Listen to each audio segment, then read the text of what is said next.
E aí, alunos, como estão? Olha, eu espero que vocês estejam bem, viu? Nós estamos iniciando mais uma semana, um novo dia e, é claro, um novo conteúdo. Ou melhor, uma nova abordagem ou continuidade do nosso conteúdo. De qualquer forma, eu espero que você esteja atento a todos os detalhes possíveis que eu comento na nossa aula de hoje.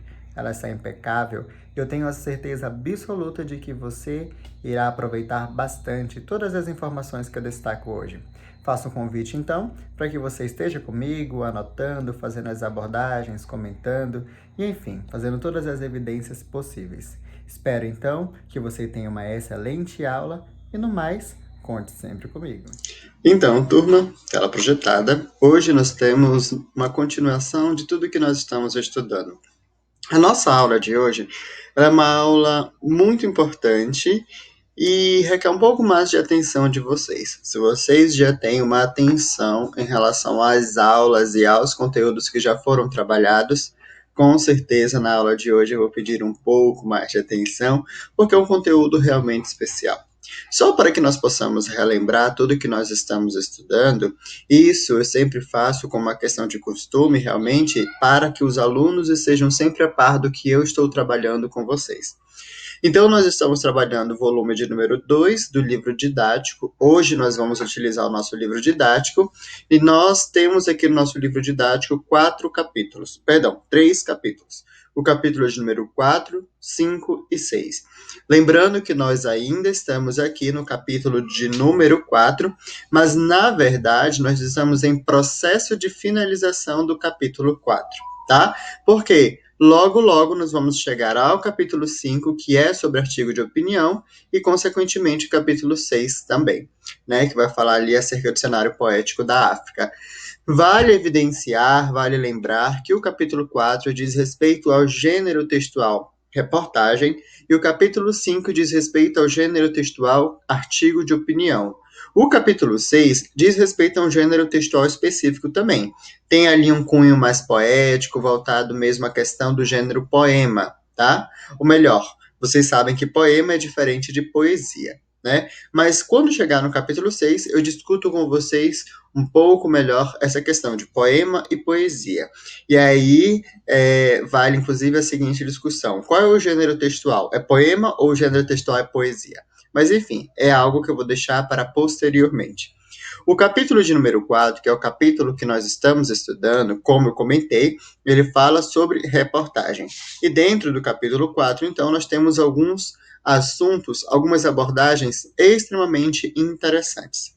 Vamos observar o seguinte: nós temos aqui no capítulo número 4 as características da reportagem, nós temos também, ainda neste capítulo, predicado verbo nominal, nós temos os conceitos de derivação imprópria, de regência verbal e de crase, tá?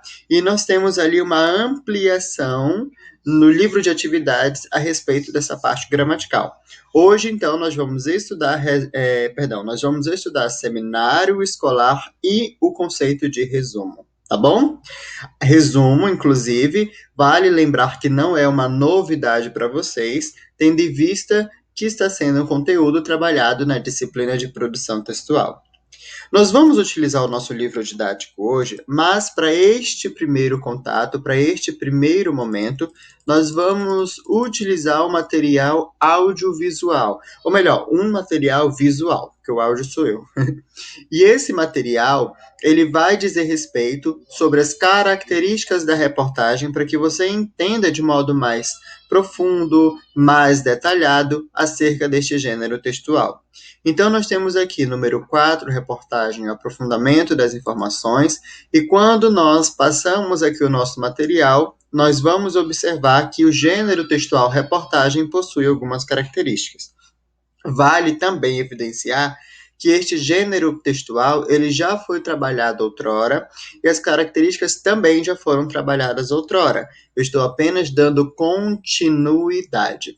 Nós temos aqui o seguinte: características da reportagem: textos em primeira e terceira pessoa, presença de títulos, inclusive, lembro-me de ter dito que este gênero textual específico ele pode ser em primeira e terceira pessoa, isso tranquilo, mas quando ele permanece em primeira pessoa, ele tem um teor mais informal. E lembrando que o teor aqui trabalhado para um texto que ele está sempre veiculado em materiais jornalísticos é melhor e mais interessante terceira pessoa. Tá? Nós temos presença de títulos, uma linguagem simples, linguagem clara, linguagem dinâmica, tá? O discurso ele é direto e indireto, objetividade e subjetividade, a linguagem é formal e os textos são assinados pelo autor. Lembrando que essas características já foram trabalhadas, eu tive a oportunidade de comentar característica por característica. O objetivo hoje da nossa aula não é fazer esta retomada detalhada. É, pelo contrário, fazer uma retomada com o objetivo que você relembre o que foi trabalhado. Como você já está comigo há um bom tempo, desde o início do ano letivo, você já observa como eu trabalho. Eu sempre resgato tudo que foi trabalhado. É claro, nós temos uma aula específica sobre este assunto, então vale lembrar novamente. Não vou trabalhar de modo profundo, porque já foi trabalhado. Se você tiver dúvidas sobre este conteúdo de forma mais aprofundada, pode me mandar mensagem, perdão, no privado, que eu te auxilio com toda certeza. Tá? Então, estas são as características do gênero textual que nós estamos estudando. Dando continuidade, nós vamos observar o seguinte: alguns alunos podem perguntar, professor, mas notícia não é a mesma coisa que reportagem? Não. Eles são textos parecidos, mas não são idênticos, tá? Nós temos aqui, por exemplo, na notícia, um texto mais curto e tem, inclusive, um público-alvo.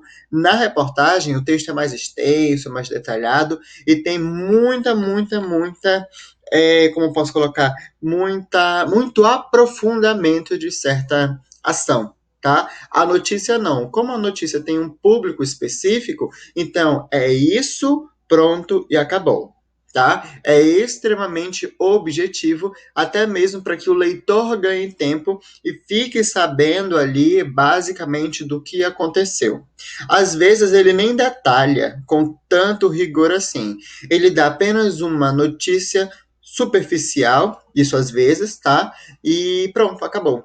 Se você relembrar de uma situação, quando você, por exemplo, entra nas redes sociais, mais particularmente o Facebook, você vai notar então que ali nós temos vários compartilhamentos de textos que as pessoas compartilham, mas elas não acabam abrindo a matéria para ler. Para quem já teve curiosidade, enfim, teve algum momento realmente desse, abriu a notícia e você vai, ou melhor, abriu a matéria, você vai observar ali que o texto ele é muito mais curto. Se for algo voltado ao Big Brother, por exemplo, quem ganhou o paredão, então ele vai dizer fulano ganhou o paredão e vai dizer como é que foi o jogo, né, a estratégia ali para o paredão, mas é algo muito mais curto. E isso, então, é uma característica da notícia. Agora, quando é reportagem, não. Quando é reportagem, ele vai pegar a mesma temática, mas vai relembrar os momentos mais interessantes do jogo, que é o Big Brother Brasil, que eu estou dando como exemplo aqui. Ele vai falar um pouco sobre aquele jogador especificamente, a relação daquele jogador com os outros jogadores dentro do jogo. Ele vai também falar sobre o paredão ali, como o paredão se formou, enfim. Muito mais detalhe e você tem um material 100% completo. É diferente da notícia. A notícia é algo bem passageiro. Você está ali passando, olha rapidamente o que aconteceu e dá continuidade a outras situações ou a outras matérias que você estava lendo, tá? Em seguida, nós temos uma outra característica. A notícia ela é centrada no fato, foi como eu comentei. Ele vai dizer, por exemplo, quem ganhou o Big Brother, como ganhou o Big Brother, perdão, pronto e acabou. A reportagem não. A reportagem já tem algo mais profundo, já tem levantamento de dados, tem entrevistas, tem depoimentos, tem citações, etc, etc, etc. Então você vai observar que elas são parecidas, mas elas não são idênticas. A notícia relata o fato ocorrido na véspera ou no dia da edição. A reportagem não tem um dia ligado realmente ao dia da edição, tá? Uma abordagem de um tema sem ligação direta com o dia da edição.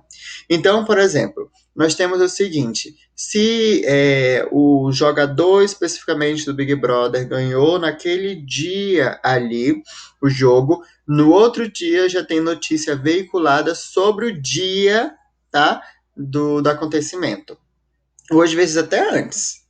Se, por exemplo, é na terça-feira, o último dia do jogo do Big Brother Brasil, na segunda já tem uma notícia.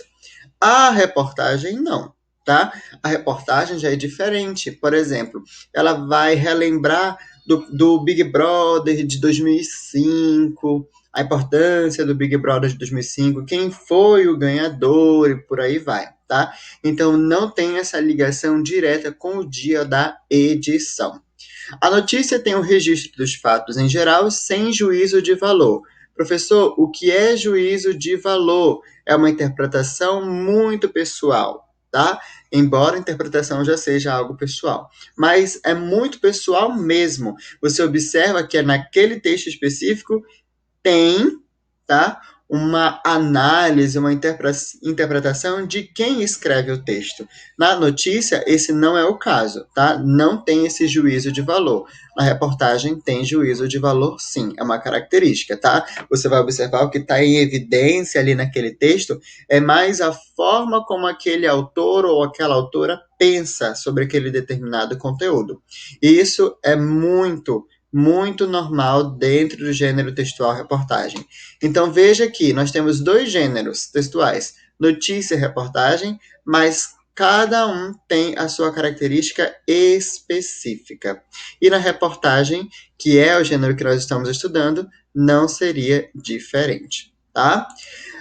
Dando continuidade, nós vamos observar o seguinte: chegamos a um texto em um determinado momento da nossa aula, que era um texto sobre fake news, que em inglês significa notícia falsa. O termo ele se tornou popular em 2016 nas eleições dos Estados Unidos, mas no Brasil ele se tornou popular em 2018 nas eleições de 2018, tá? Quando nós tínhamos ali Haddad, Bolsonaro, naquele período realmente de eleição. Então, no Brasil, as fake news se tornaram populares em 2018. Tá bom? Tá bom? Bem, em que meio elas rodam, elas são compartilhadas, elas são divulgadas, compartilhadas, elas aparecem principalmente nas redes sociais, que é ali o foco onde as fake news se encontram, tá? Elas podem ter um objetivo comercial, podem ter um objetivo ideológico e podem ter um objetivo político, certo? Chegamos também àquela parte de predicado verbo nominal, mas esta parte sobre verbo nominal eu deixei especificamente nas aulas passadas. Nós temos uma aula específica sobre predicado verbo nominal. Então, para quem não assistiu ou para quem não teve a oportunidade ainda por algum motivo, veja, assista a esta aula com muito detalhe, tá? Com muita paciência, com muito rigor, porque é um conteúdo extremamente importante, tanto para a continuidade dos nossos assuntos, quanto para a sua avaliação, ok? E aí, como os nossos slides aqui que eu estou apresentando, ele mescla conteúdo linguístico barra gramatical, o gramatical barra linguístico e conteúdo voltado ao gênero textual, eu vou deixar em stand-by essa parte sobre o predicado nominal, porque nós temos uma aula específica sobre ela, tá bom?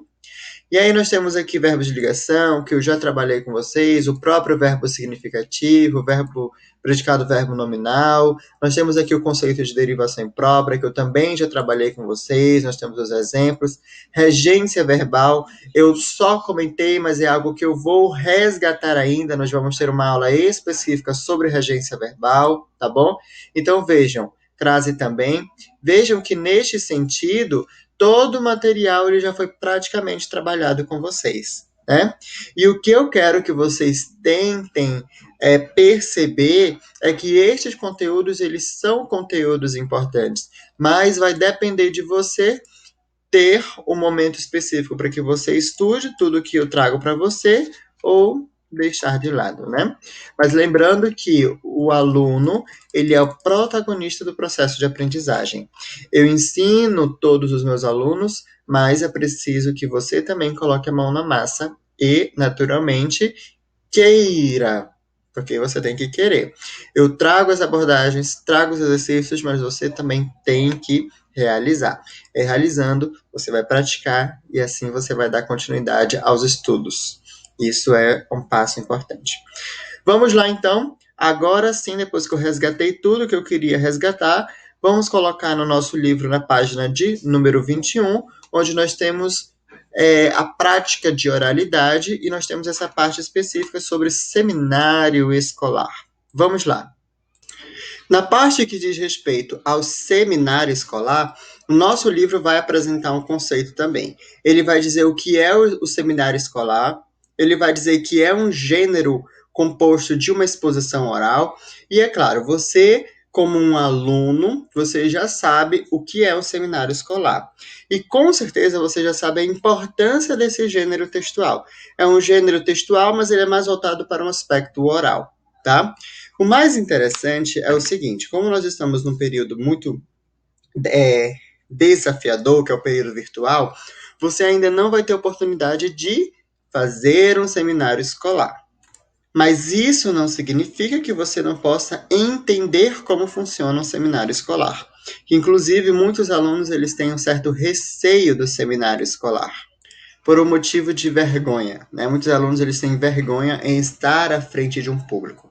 Mas eu adianto para vocês o seguinte: o seminário escolar, embora você esteja ali à frente de um público e na frente de um público, você pode perceber que é uma forma de você perder a timidez. Até porque, veja bem, é um gênero composto de uma exposição oral, é seguida pela participação do auditório. O auditório, que é a turma, que é a classe, vai estar ali para ouvir você apresentar sobre determinado assunto.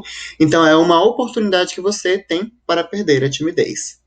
Então, um grupo, de forma inicial, apresenta uma exposição oral. E depois o auditório, que é a classe, faz o questionamento, faz comentários sobre aquilo que está sendo colocado em evidência. Tá? Isso vocês já sabem. O que o nosso material pede? Nossa proposta é que, em grupo, vocês apresentem um seminário sobre aspectos abordados nas reportagens lidas ou sobre aspectos mais gerais que envolvam a internet. E aqui nós temos algumas questões, algumas evidências para que vocês treinem sobre o seminário escolar. Vai ser possível? Não, não vai ser possível, tá? Não neste momento. Então, esta parte sobre seminário escolar, nós não vamos trabalhar neste momento. O que você vai fazer? Aqui onde tem preparação 1, marque um X na preparação 1, tá? E aqui onde nós temos questão 2, 3, produção 4, 5, 6, 7, 8, 9, até a apresentação 10, você vai marcar um X em cada questão dessa, tá bom?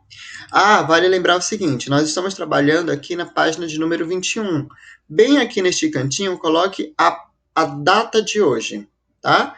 Nós estamos trabalhando hoje, neste dia específico, seminário escolar. Então, coloque aqui, ó, a data de hoje, para que você depois, quando veja o seu livro, você vai saber que dia do ano você trabalhou esse conteúdo comigo, tá? Então, a página de número 21, aqui, começando por seminário escolar, não vai ser possível, e a página de número 22 também. O que nós iremos fazer? Vamos aqui para a página de número 23. Você também vai fazer um X aqui na questão 11 e na questão de número 12, porque são questões que, infelizmente, não serão possíveis no momento específico, tá? No momento de agora. Quando, então, nós estivermos de forma presencial e sem... e já, na verdade, podendo ali fazer algumas atividades que não envolvam, naturalmente, aglomeração, mas que seja de uma forma organizada, nós vamos continuar, então. Você vai, então, pular, aqui para a prática de escrita, página 23, onde tem sobre resumo. Lembrando que o livro de produção textual, ele já traz a cada proposta sobre resumo. A proposta de número 1 foi sobre resumo. A proposta de número 2 foi sobre sumarizar. Caso não saia, né? Sobre o ato de sumarizar, que significa resumir, sintetizar. E a proposta de número 3 também é sobre resumo, tá? Então veja que você está estudando comigo há bastante tempo sobre resumo na disciplina de produção textual. Então é mais natural, muito mais natural do que você saiba o que significa resumo. Para então continuarmos, vamos olhar aqui na prática de escrita o texto especificamente sobre resumo. Vamos ver. Nesta sessão você vai estudar e produzir resumos, mas antes de mais nada, reflita sobre esta pergunta: para que resumir? Há duas respostas possíveis. Primeiramente, podemos observar que o resumo aparece como componente de outros gêneros, como a resenha crítica. O resenhista costuma fazer um resumo dos eventos de uma narrativa, filme, romance, conto, etc., no início do texto.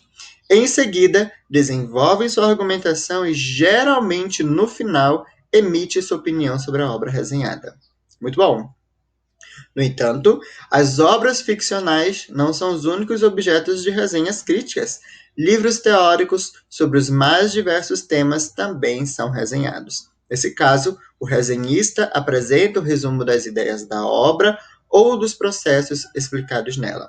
O resumo como componente de outros gêneros aparece também nas notícias e nas reportagens. Em segundo lugar, há o resumo escolar, que é um texto independente, geralmente solicitado pelo professor, para verificar se os alunos leram um texto ou um livro que ele indicou. E é algo que vocês já perceberam que eu tenho o costume de fazer. O mais comum é a solicitação de resumos de textos informativos. Dada a sua importância no contexto escolar, é esse tipo de resumo que abordaremos a seguir. Vamos ver, então, esta reportagem de divulgação científica sobre um tipo de hambúrguer diferente. Vamos lá. O hambúrguer impossível. Um grupo de cientistas recebeu 250 milhões de dólares do Google e de Bill Gates para perseguir uma meta improvável: criar o hambúrguer feito de plantas que seja realmente idêntico à carne. Ele foi batizado de Impossible Burger e nós experimentamos. O cardápio não tem nada de anormal. A lanchonete, que se chama Bear Burger, fica na Rua 14, em Nova York, também não. O garçom logo aparece. Espera aí. Tá. O garçom logo aparece e, sem muita paciência, pergunta qual é o pedido. Escolhemos o penúltimo item do menu, escondido em meio às quase 20 opções de sanduíches oferecidas pela casa. Tem até carne de bisão. E é o Impossible Burger, hambúrguer, queijo, cebola caramelizada, alface, mostarda e ketchup no pão integral. $13,95. $13,95. Equivale mais ou menos, nós temos o seguinte: se fosse em real, equivale uns 30, mais ou menos ali uns R$ 35. Como o dólar hoje em dia aumentou, tá quase R$ 40, tá? O garçom não pergunta se queremos o hambúrguer ao ponto ou mal passado, porque ele não tem ponto, nem carne. O Impossible poderia ser apenas mais uma das opções vegetarianas que tem proliferado nas lanchonetes, mas, como seu nome sugere, é diferente. O produto que vamos provar daqui a pouco é a combinação de 9 anos de pesquisas, 250 milhões de dólares, vindos de Bill Gates e do Google, entre outros investidores. Engenharia genética e um ingrediente revolucionário e polêmico. Tudo para criar uma carne de mentira, idêntica à carne bovina. Quem conseguir fazer isso para valer, afinal, poupará animais, ficará milionário e salvará o planeta, pois hoje existem 1,5 bilhão de bois e vacas cuja criação emite tanto CO2 quanto todos os carros do mundo. Não dá muito tempo de refletir sobre isso, e o Impossible logo chega à mesa, perfurado por um pequeno espeto. Ele é largo, tem o diâmetro dos sanduíches do Burger King, mas o hambúrguer em si é um pouco mais alto, como nas lanchonetes gourmet. A primeira mordida não deixa dúvida, ele é gostoso, bem gostoso. É tostado por fora, rosado por dentro e realmente tem gosto de carne. Mas não exatamente carne de hambúrguer. Ele lembra mais a carne moída das almôndegas e dos bolinhos, inclusive na textura. O Impossible é mais mole do que o hambúrguer real, até um pouco mole demais, quase pastoso, e também fica devendo o sabor defumado característico. Mas, ao contrário dos burgers vegetarianos comuns, feitos de grão de bico, feijão, soja ou lentilha, ele realmente parece carne bovina. Daria tranquilamente para se acostumar e, quem sabe, passar a comer só esse tipo de carne. Esse tipo de carne. Esse é o sonho do geneticista Pat Brown, professor da Universidade Stanford. Ele ficou famoso na década de 1990 quando inventou o microarray, uma ferramenta que facilita a análise do DNA e hoje é usada em grande parte dos estudos sobre genética. Brown tirou um ano sabático e logo descobriu o que queria fazer: diminuir o consumo de carne no mundo. Ele é vegetariano desde a década de 70. Começou organizando um congresso acadêmico para tentar conscientizar a sociedade, mas ninguém deu a mínima. Então Brown percebeu que seria mais inteligente colocar a mão na massa e inventar um novo tipo de carne artificial, que fosse idêntica à de boi e que as pessoas quisessem comer. É mais fácil mudar o comportamento do que a cabeça das pessoas, declarou a revista Pacific Standard. Ele levantou dinheiro, contratou 25 funcionários e começou a analisar todos os aspectos da carne bovina: as proteínas responsáveis pela textura, os 150 compostos voláteis que produzem seu cheiro e gosto, as transformações que a carne sofre quando é aquecida. Começou a tentar reproduzir tudo aquilo com uma mistura de trigo e massa de batata, os dois principais componentes do Impossible Burger: óleo de coco, que fornece os 13 gramas de gordura do produto, mesmo teor de um hambúrguer comum, e um pouco de goma xantana, uma massa grudenta de milho fermentado que está presente em muitos alimentos industrializados e serve para dar liga. Mas aquilo não parecia um hambúrguer de verdade, faltava alguma coisa. E o segredo estava justamente no elemento mais simbólico da carne, que mais incomoda os vegetarianos e ilustra o sacrifício de animais abatidos: o sangue. Bem, interessante o texto. Muito, muito, muito interessante. Mas, em decorrência do nosso tempo, eu vou parar exatamente aqui. A partir da nossa próxima aula, nós vamos dar continuidade, ainda mais a parte que diz sobre fungo transgênico. Nós temos aqui, eu preparei até a página de número 24. Eu sei que a página de número 25 é o final do texto, não se preocupe, tá? Leia até a página de número 24. Se você quiser ler até a página de número 25 também não tem problema, mas para hoje eu estou deixando até a página de número 4, tá? 24, perdão, página de número 24. E assim, na próxima aula, eu vou conseguir então trabalhar as questões concernentes a este texto. Você está tendo a oportunidade agora de ler este texto. Se nós estamos estudando sobre resumo, então é muito provável que nas próximas aulas eu peça um resumo sobre o texto O Hambúrguer Improvável. Certo? Certo. Vou lembrar o seguinte: nós já trabalhamos as páginas de 1 a 4 do nosso livro didático, nós já trabalhamos as páginas de 5 a 8 do nosso livro didático, nós já trabalhamos as páginas 9 a 12 do nosso livro didático, páginas 13 a 16, 17 a 20, e hoje nós estamos trabalhando as páginas 21 a 24. Lembre-se que você está tendo a oportunidade de, a cada aula que eu passo, realizar as atividades propostas. Não deixe essas atividades pendentes e nem deixe para fazer no final do bimestre. Você vai ficar prejudicado. Aproveite, então, tire 2 horas por dia, tá? Ou minimamente, pelo menos 30 minutos, para que você realize as atividades propostas. Você lembrando que é o aluno e o aluno ele tem uma participação efetiva no processo de ensino-aprendizagem, tá? Não deixe seu material pendente, mandem as fotos, os registros das suas atividades para o meu privado assim que vocês terminarem, e dúvidas podem me perguntar no privado, certo? A nossa aula, então, ela vai ser finalizada por aqui. Fiquem todos com Deus, bons estudos, e é isto. Aguardarei todos vocês na nossa próxima aula, se Deus quiser. Tchau, tchau, turma.